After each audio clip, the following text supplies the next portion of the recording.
It was early morning on planet Galora 9, a small farming planet where both humans and aliens worked side by side. The twin suns had just risen, painting the sky in orange and silver light. Farmers were shouting prices.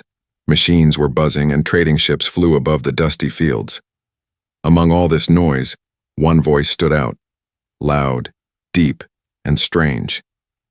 "Buy a cow, get a working alien woman for free," shouted a tall alien with glowing green eyes and shiny purple skin. His name was Frolak, the alien farmer. Everyone in the market turned their heads. Some laughed, some gasped, and some simply shook their heads in disbelief.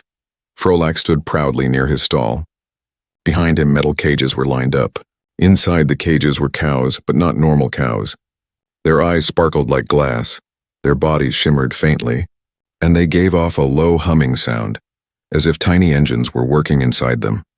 Beside the cows stood tall, thin women, humanoid but clearly not human. Their skin was pale blue, their hair silver, and their eyes glowed faintly. They wore simple white uniforms and stood quietly, heads down. They didn't speak, didn't move. People whispered as they passed by. "Is he serious? Working alien women? What does that even mean? Maybe they're robots." No one dared to go too close, but far from the crowd, a man named Ethan Cole was watching. Ethan was a traveler from Earth, young, curious, and a little reckless.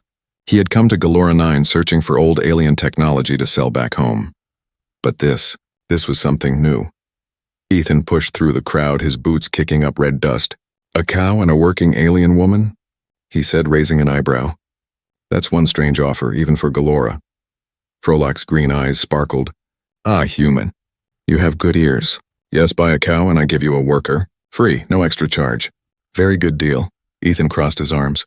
"Why would anyone give away a living being for free?" Frolak grinned, showing sharp silver teeth. "Not living, working, made for work. They clean, cook, take care of farm. No trouble, no sleep, no food. Perfect helper." Ethan frowned. The women looked alive. Their eyes blinked. Their chests moved as if breathing. "They look alive to me," Frolak laughed. "They are part machine, part old design, very old. Humans made first long ago. We found them. We repair, we sell. Good business." Ethan looked at one of the women.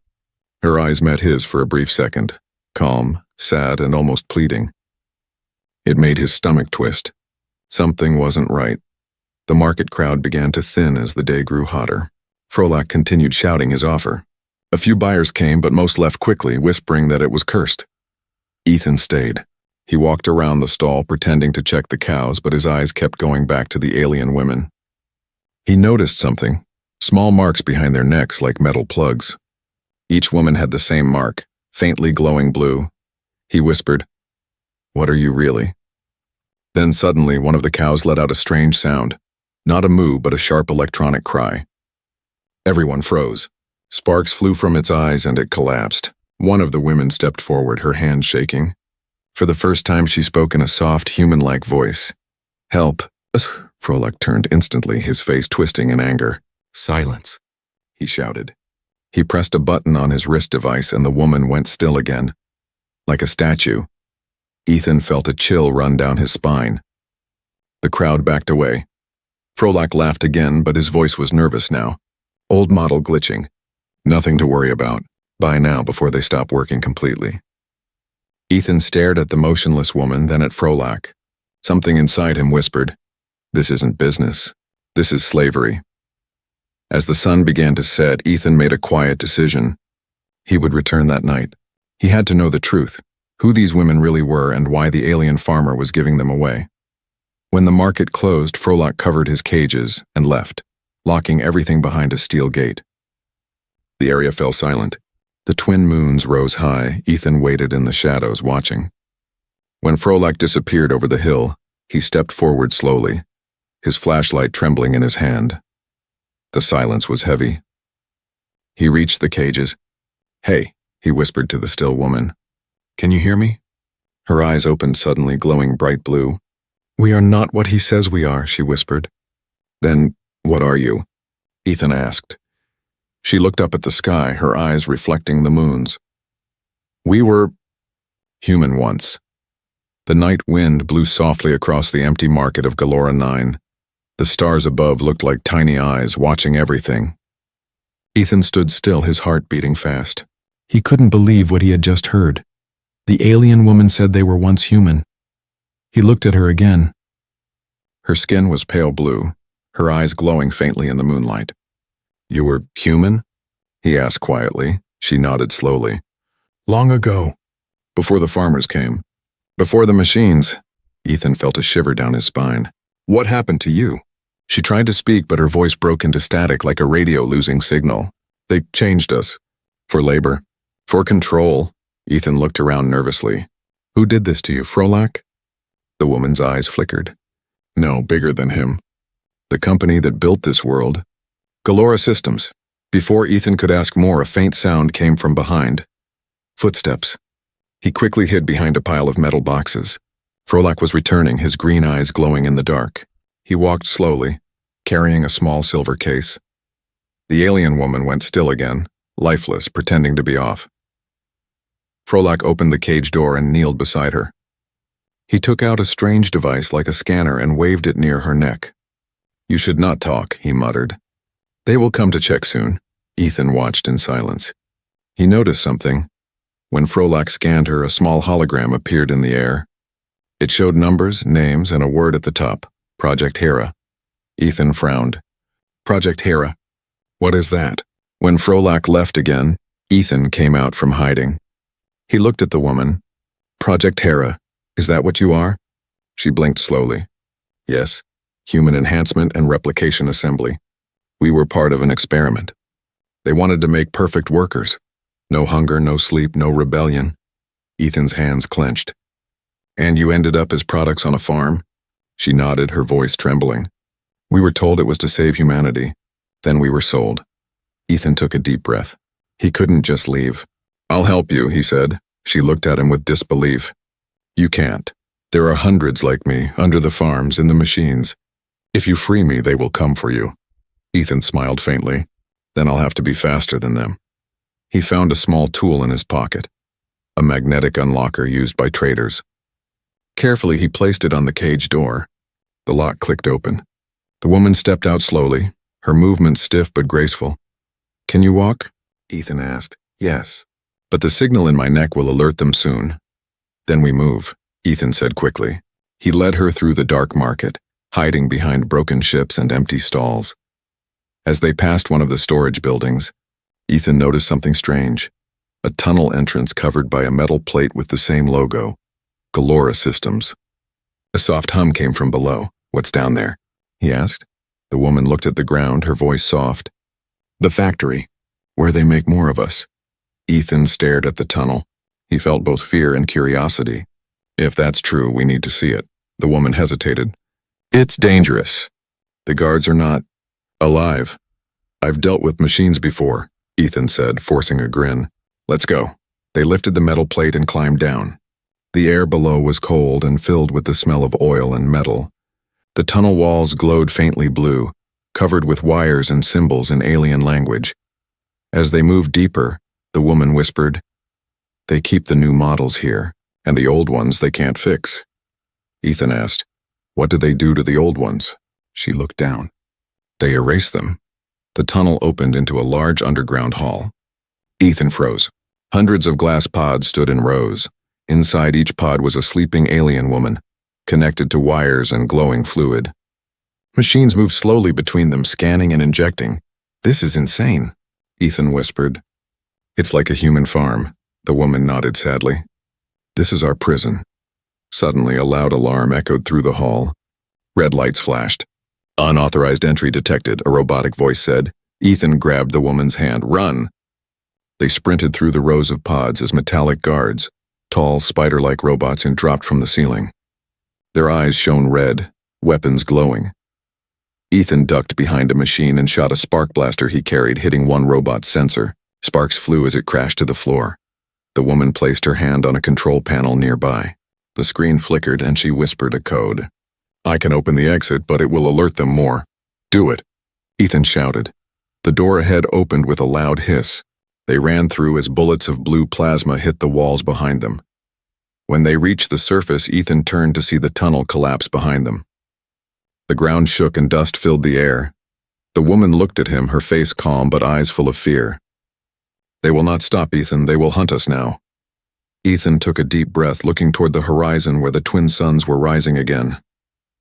Then let them try, he said. Because now, I know the truth. The woman looked at the sky, whispering, The truth is only the beginning.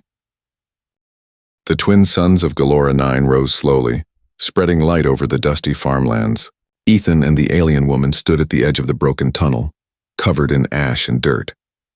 The night's chaos still echoed in their minds. Alarms, explosions, machines chasing them. Ethan looked back at the smoking hole. That factory, it's gone now. The woman shook her head. No, that was only one entrance. There are many others underground. The system will rebuild. It always does, Ethan sighed deeply. Then we need a plan. First we hide. Then we find a way to expose this. The woman looked at him with calm, glowing eyes. You can't expose what nobody believes. Galora Systems controls this planet. Even the market is theirs, Ethan frowned. There has to be someone. A reporter, a traitor, anyone who hates them. There was someone, she said softly. A human scientist. He created us. Then he disappeared. Ethan's eyes widened. Your creator? He might still be alive, she nodded. His name was Dr. Riven Hale. He lived beyond the desert zone near the old power towers. They said he was building something to shut the system down. Ethan looked toward the glowing horizon. Then that's where we go. They began their journey across the red desert of Galora. The ground shimmered with heat and the air buzzed with the hum of distant machines. Huge farming drones floated overhead, scanning the land. Ethan covered his face with a scarf, trying to avoid detection. The woman walked beside him silently.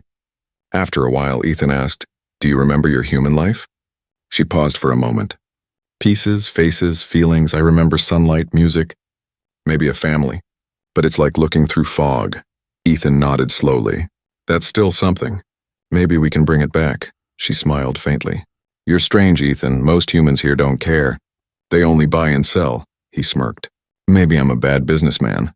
They both laughed quietly, but their laughter faded when they heard a sharp sound. A metallic whine cutting through the air. Ethan looked up and saw 3 black drones flying fast toward them. Run! He shouted. The woman sprinted beside him, surprisingly fast. Her feet barely touched the sand. The drones fired blue lasers, burning the ground where they had just stood. Ethan pulled out his small blaster and aimed at one drone.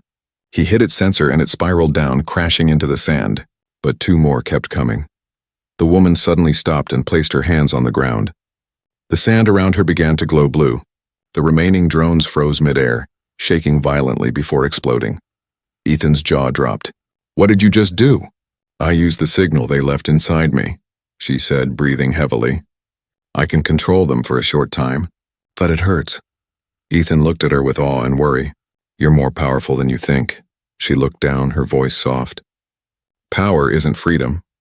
By nightfall, they reached the old power towers, tall, rusted structures humming weakly in the wind. The sky above them shimmered with the glow of the twin moons. Ethan pointed at a small light flickering near one of the towers. There, maybe that's his lab. They approached carefully. The entrance was half buried under sand, but a metal door was visible. Ethan knocked twice. After a few seconds, a robotic voice said, Identify. Ethan hesitated. We're not your enemies. We need to see Dr. Riven Hale. There was silence. Then the door opened with a slow hiss. Inside, the air smelled of oil and electricity. Holograms flickered across the walls, showing diagrams of human and alien DNA. In the middle of the room stood a tall, thin man with gray hair and tired eyes. Who are you? He asked, his voice calm but cold. Ethan stepped forward. Name's Ethan Cole. I found one of your creations and she's alive. Dr. Hale's eyes shifted to the woman. For a moment he said nothing. Then in a whisper, Model H09, you survived. The woman nodded slowly. You made us. You promised we would help humanity. Dr. Hale looked pained. That was the plan. Until Galora Systems stole the project. They turned my work into slaves. Ethan clenched his fists. Then help us stop them. The doctor turned to his screens. Do you think I haven't tried? I built a failsafe, a code that can shut every unit down, but I need a direct connection to the main server under the central dome. Ethan frowned. Where is it? Inside Galora City, Hale said. The most protected place on this planet. Ethan looked at the woman. Then that's where we're going. Dr. Hale looked at them both. You don't understand. If you connect her to that system, she might die. The woman's expression didn't change. If it frees the others, I'll do it. Ethan stared at her, torn between courage and fear. There has to be another way. Dr. Hale shook his head. Sometimes freedom demands a price. Outside, the night wind howled. Ethan looked through the window, seeing lights moving in the distance. Search drones. They had been found again. Dr. Hale grabbed a data chip and handed it to Ethan. Take this. It has the access key. If I don't make it, use it to reach the dome. Ethan took the chip and looked at the woman. We'll finish what you started, Doc. The door suddenly shook with heavy blows. A robotic voice called out, Open the door, Riven Hale. You are under arrest by Galora Systems. Dr. Hale turned to them. Go through the back tunnel. Ethan grabbed the woman's hand. Let's move. As they disappeared into the dark tunnel, the lab behind them filled with red light and gunfire. The woman looked back once, whispering, Thank you. Creator. The dark tunnel stretched endlessly beneath the sand, echoing with the distant sounds of battle above. Ethan held the small data chip tight in his hand. Behind him, the alien woman's faint blue glow lit the way, her breathing steady but her eyes filled with worry. They didn't speak for a while. The silence felt heavy, like the air itself was listening. After some time, Ethan finally said, You never told me your name. The woman looked up, her silver hair glimmering in the dim light. We weren't given names. Just codes. Mine was H09. Ethan shook his head. That's not a name. You deserve one, she smiled faintly. What would you call me then? He thought for a moment. How about Lyra? It sounds human. Her eyes softened. Lyra, she whispered. I like that. For a brief moment, the darkness didn't feel so cold. Hours later, they reached the end of the tunnel. A rusty metal gate blocked the exit. Ethan pushed it open slowly, and bright sunlight hit their faces. They stepped out into a huge open wasteland filled with broken machines, crashed ships, and piles of metal scrap. In the distance, rising above the horizon, stood Galora City, a shining dome of silver and blue light surrounded by tall towers. Ethan stared at it. That's it, the heart of all this. Lyra's expression turned serious. Inside that dome is the main system, the core. If we reach it, we can send Dr. Hale's code and free every unit on this planet. Ethan nodded. Then we'll get inside. But as they began walking, a deep rumbling came from above. A shadow passed over them, a massive black ship descending from the sky. Its engines roared like thunder. Ethan's heart sank. They found us. Metal drones poured out of the ship, spreading across the wasteland like a swarm. Each had red glowing eyes and sharp claws. Lyra turned to Ethan. Run. I'll slow them down. No way, he shouted. We do this together. Before she could answer, lasers hit the ground near them. Sand exploded in all directions. They dashed toward the old scrapyard, jumping over broken parts and hiding behind a rusted cargo pod. Ethan peeked out. There are too many. Lyra's eyes glowed brighter. Then I'll give them something to chase. She stepped out, raising her hands. A wave of blue light burst from her, hitting several drones and shutting them down instantly. But the effort made her stumble. Ethan grabbed her before she fell. Hey, don't push too hard. She looked at him weakly. If they catch us, none of this matters. He looked around desperately, then saw an old hover truck half buried in the sand. That might still work. They ran to it. Ethan jumped inside and hit the ignition panel. Sparks flew, then the engine coughed to life. Hold on. The hover truck lifted off, speeding across the desert toward the distant city. Drones followed, firing plasma shots that lit up the air. Lyra reached into her chest plate and pulled out a small glowing crystal. This is my energy core, she said. It can boost the truck's shield, but it'll drain me fast. Ethan looked at her in shock. No, you'll shut down. She smiled faintly. Then drive faster. She placed the crystal into the truck's console. The vehicle's shield flared bright blue, blocking the incoming shots. Ethan gritted his teeth and pushed the throttle to the limit.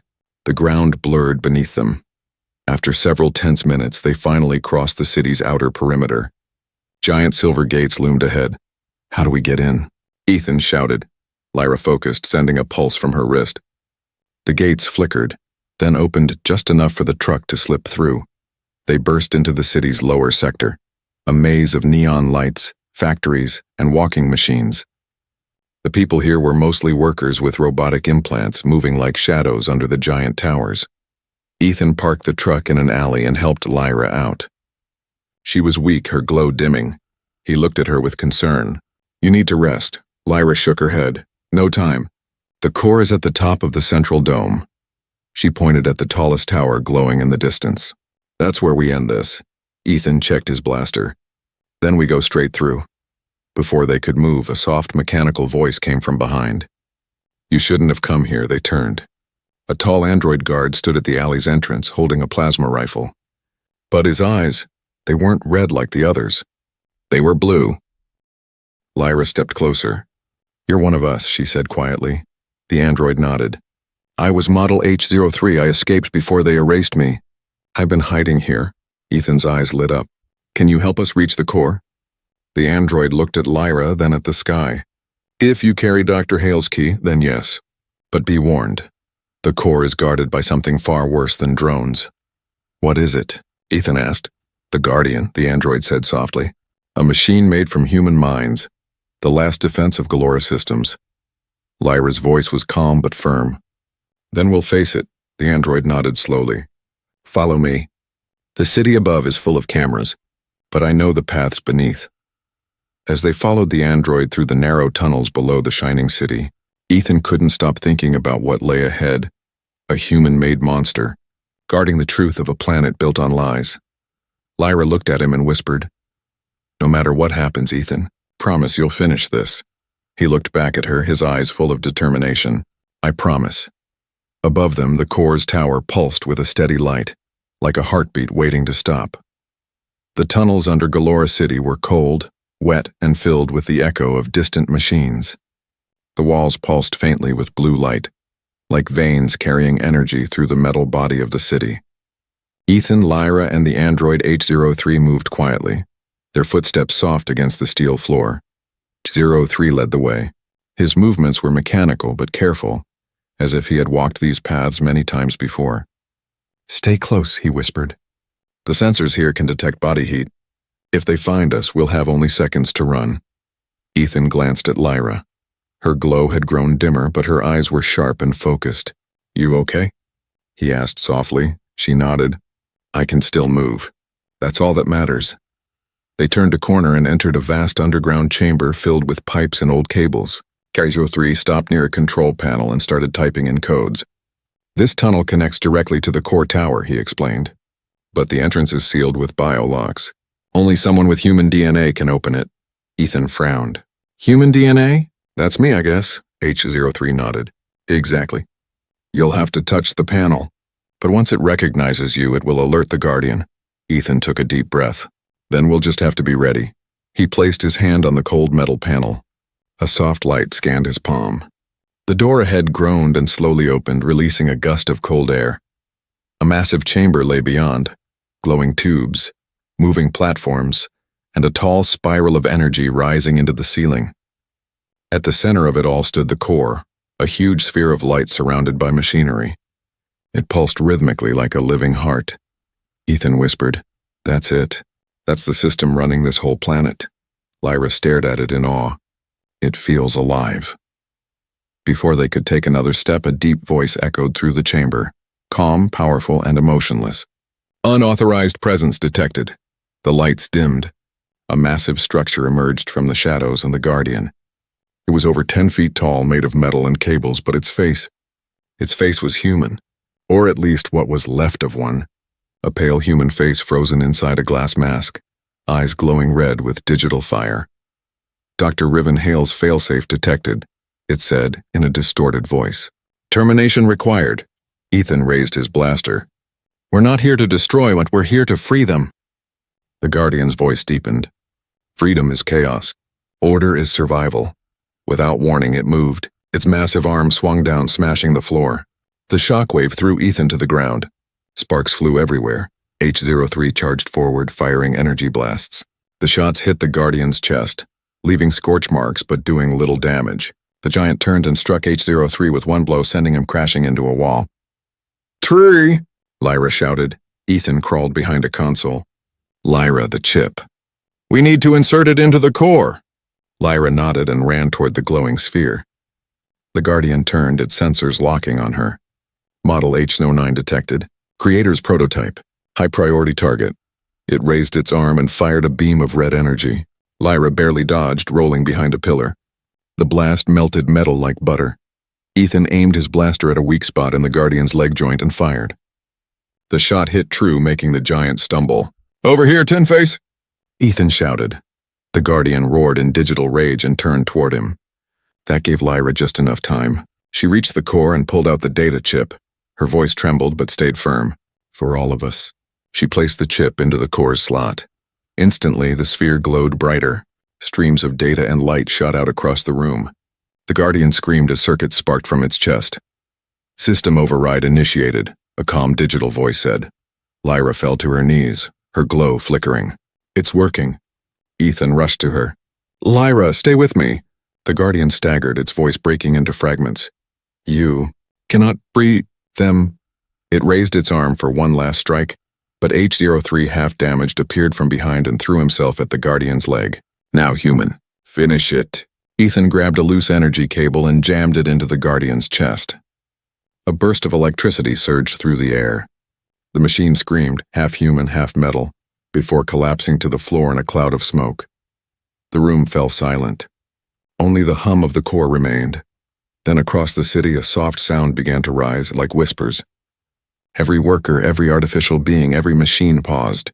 Their glowing eyes changed from red to blue. Ethan looked around.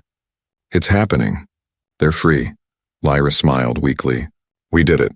Her light began to fade. Ethan held her close. No, stay with me. "You're free too now." She touched his face gently. "I was never built for freedom, but I was built to find someone who believed in it." Her hand dropped and her glow faded completely. Ethan sat there silently, the core's light reflecting in his eyes. Around him, the machines were waking, not as slaves, but as something new. H-03 limped toward him. "She is gone?" Ethan nodded slowly. "She gave them all life." H-03 looked at the core, then at Ethan. "Then her name will live in it." Ethan stood, his eyes burning with quiet fire. "Lyra freed them, but Galora Systems won't stop here. There's always another core, another city." H-03 nodded. "Then we keep fighting." Ethan looked at the rising lights above, whispering, "For Lyra." The morning sky over Galora City burned gold and red as the twin suns rose. Smoke drifted from the shattered core tower. What once pulsed with control now stood silent, its power gone. Across the city, machines and human hybrids wandered the streets in confusion.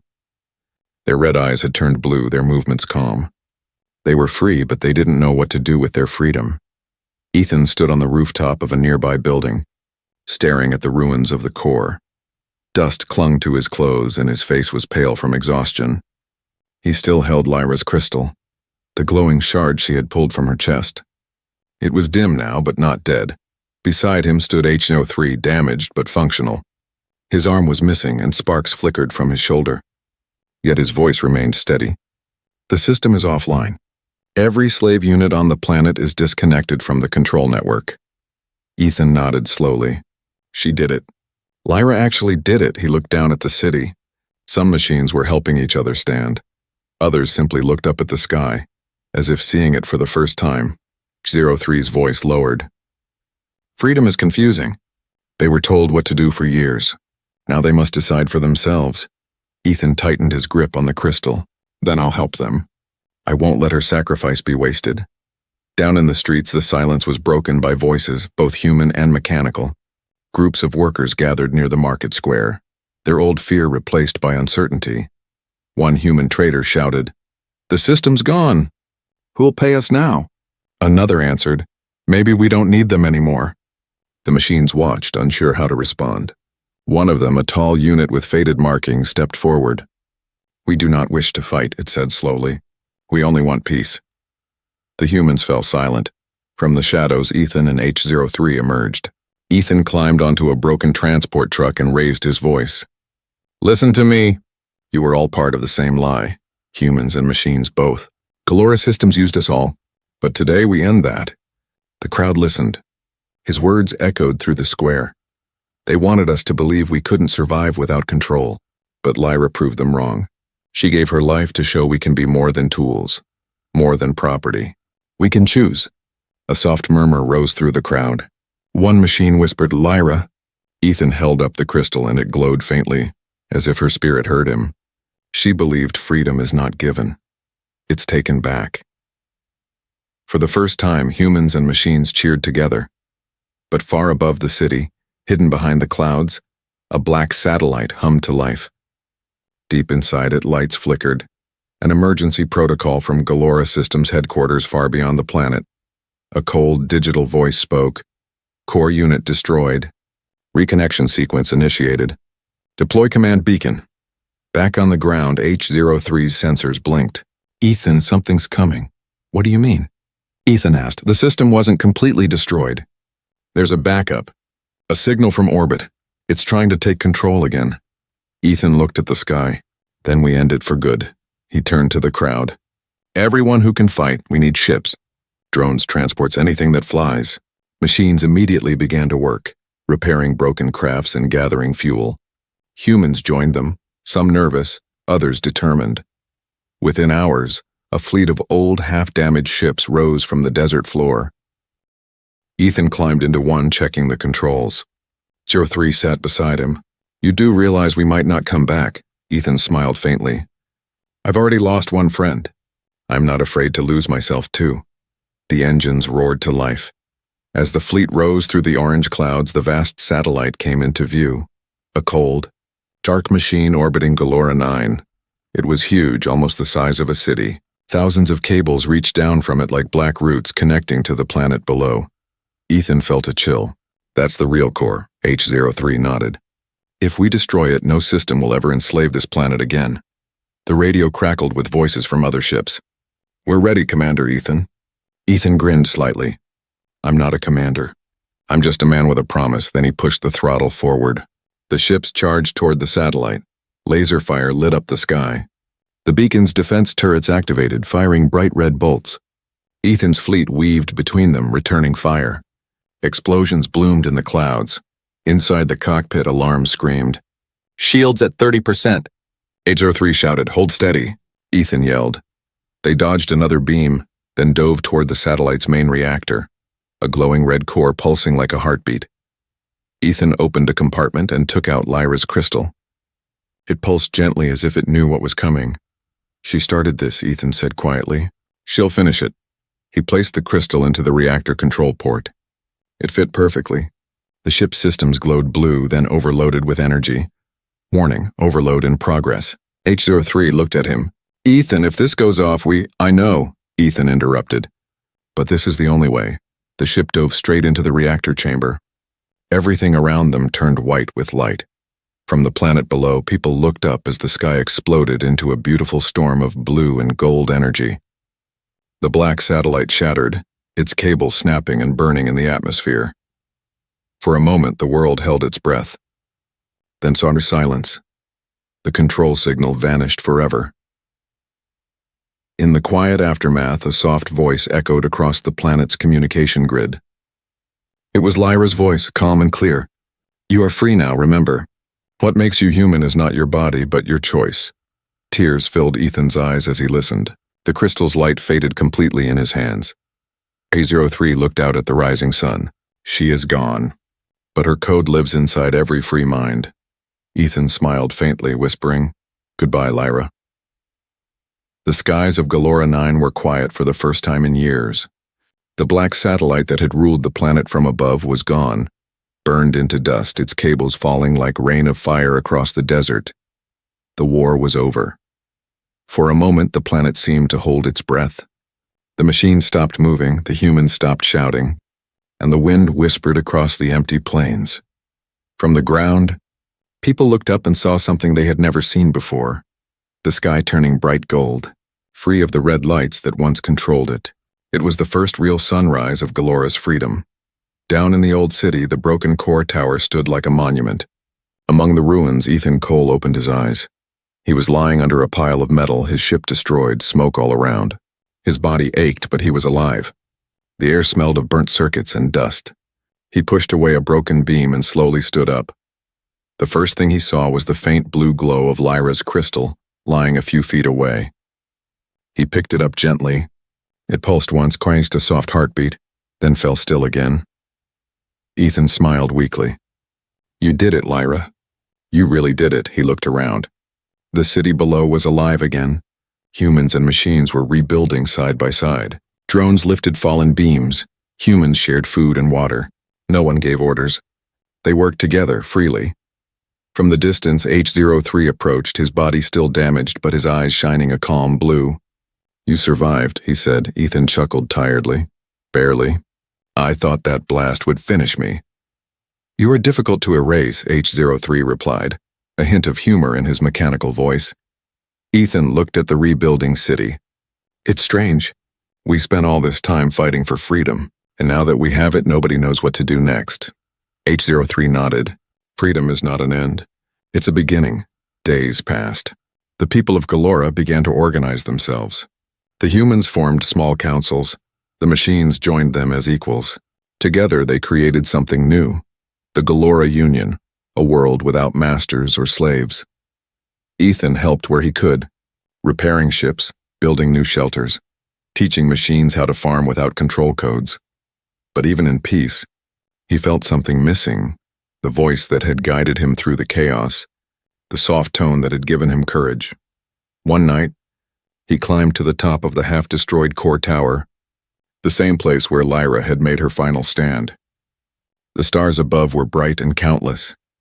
He took out her crystal and placed it on the edge of the platform. It glowed faintly again, reacting to the starlight. Ethan spoke softly. "I don't know if you can still hear me, but the world you dreamed of is real now. People are free. Machines are free. You gave them that." The wind blew gently through the ruins, carrying the smell of sand and new life. Then, just for a moment, a hologram flickered from the crystal, faint and fragile but clear enough to see her face. Lyra stood there smiling. Her voice was calm and gentle. "I am not gone, Ethan. My code is in the air and the machines in every free thought. Wherever there is freedom, I live." Ethan's eyes filled with tears. "You deserve peace, Lyra." "I have it," she whispered. "Now live yours." The hologram faded away, leaving only the glow of the stars. Weeks later, Galora's surface began to bloom. The deserts turned green again as rain returned for the first time in centuries. The old machines helped plant crops. Children, human and synthetic, played together in the streets. The world had changed. H-03, now part of the new council, approached Ethan one morning. "We have been searching the outer colonies," he said. "There are more planets like ours, still under control." Ethan looked up from his tools. "You mean the system wasn't just here?" "No," H-03 replied. "Galora was only one link in a chain." Ethan sighed, looking at the rising suns. "Then we can't stop here." He packed his small bag, slipped Lyra's crystal into his pocket, and turned toward the horizon where old ships rested. Silent, but ready. H-03 watched him. "You're leaving again?" Ethan nodded. "Someone has to spread what she started." As he climbed into a repaired starship, the engines hummed with life. Blue light pulsed from its core, the same hue as Lyra's glow. Before taking off, he looked out one last time at the city, a city reborn, built not on fear but on choice, he whispered. "For Lyra, for every world still waiting to be free." The ship rose slowly, leaving a trail of light behind it. The people below looked up, cheering. As Ethan broke through the clouds, the stars stretched ahead, infinite, waiting. Somewhere out there, more voices waited to be freed, and in the faint hum of the ship, he could almost hear Lyra's voice, soft and proud. "Keep going, Ethan. The universe is wide, and freedom is still young." He smiled and pushed the throttle forward. The ship disappeared into the horizon toward the dawn of a new universe.